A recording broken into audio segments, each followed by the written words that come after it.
When I first heard about these 3 programs, I thought the title was very odd. Unknown.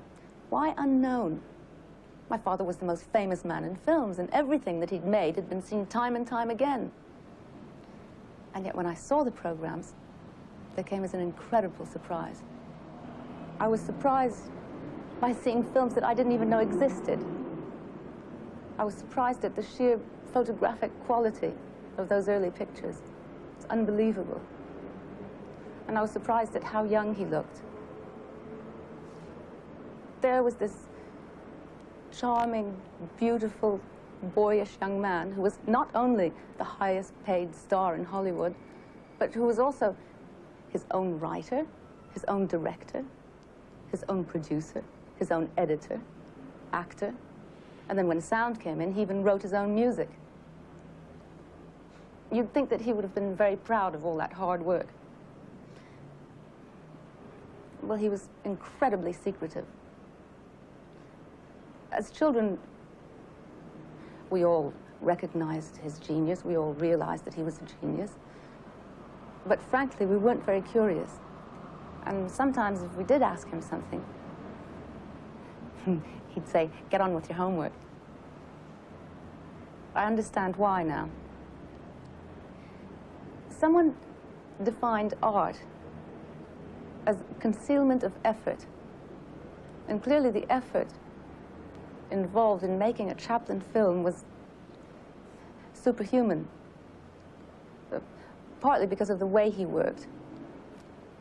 Apparently, sometimes he would begin with only one single idea and then he'd just make up the rest as he went along. And often he'd get stuck and repeat the same scene again and again and again in hope of sparking off some idea. And I realize now that he probably would like most of this to be forgotten. And yet, far from diminishing his status as a filmmaker, it made me admire him all the more. Now, how did all this material come to light?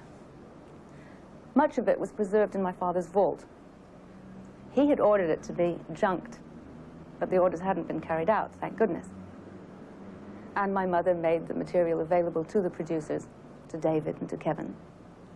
And as soon as this happened, rare Chaplin footage started appearing as if by magic.